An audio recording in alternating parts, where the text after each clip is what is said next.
doing it through your sunglasses or with the naked eye. You want to avoid any eye damage, right? You don't look directly at the sun, and that counts even more so on Monday when everybody's looking up. Here to talk more eclipse with us is Dr. Leroy Chiao, former NASA astronaut and International Space Station commander. This is an exciting thing, right, to be able to view in our lifetime. It happened in 2017. How is this eclipse different? I remember we were all looking up then as well.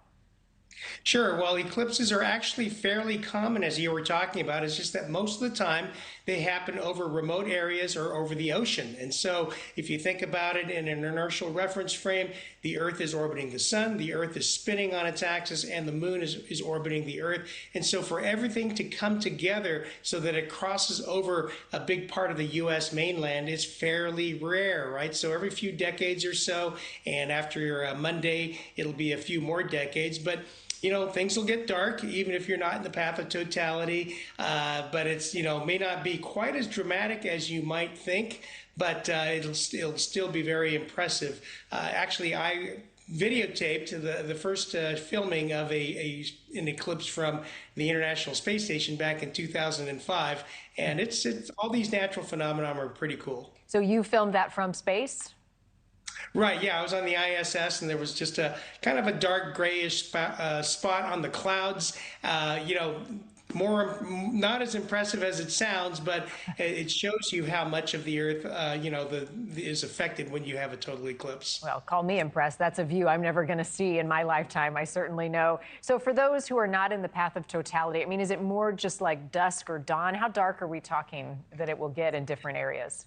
Right, so it depends how far you are. Even in the path of totality, it's not going to get completely black. It's not going to be like nighttime, as you showed in your simulation. You're still going to see the rim of the sun around the moon. And again, even in that point, you want to be wearing those special glasses or filters and make sure you don't damage your eyes. But that'll only last for a few minutes as it moves on. So if you're farther out, the farther you are out from that path, you'll get different degrees of darkness. I certainly remember when I was very young in elementary school, there was a partial eclipse and things just kind of got dark and a little bit, like the sun was going down, but it wasn't too big of a deal. But it's still pretty cool to participate. The other thing that's cool about it is it gets us talking about space, right? And exploration and all the cool things that we know and maybe more importantly that we don't know. What can we learn from a total eclipse like the one on Monday?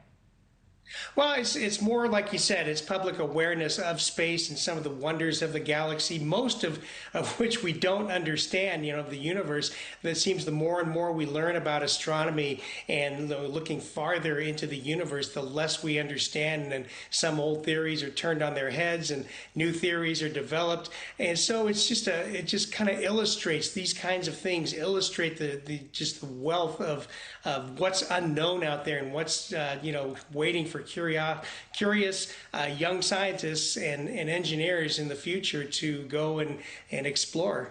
One thing that I think is pretty curious, Dr. Chiao, was in the eclipse that we saw in the past in 2017 that several scientists noticed how animals responded to it. So there's probably a lot more we can learn about the power of the universe in a case like that, in an instance like that. What does that tell you?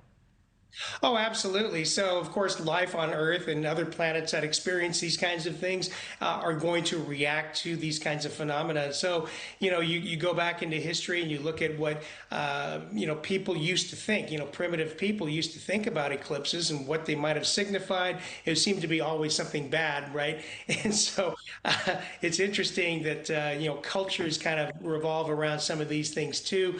And so it's natural to think that animals are also going to respond because they have these biorhythms, and hey, it's getting dark when it's not supposed to. Do you have some special, like, astronaut eclipse glasses that are better than the ones the rest of us will use, and where will you be watching it?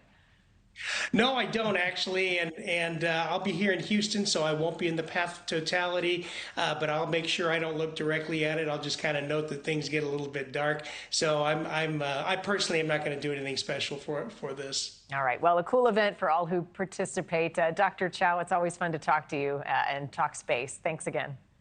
My pleasure. Thank you. Coming up, a NewsNation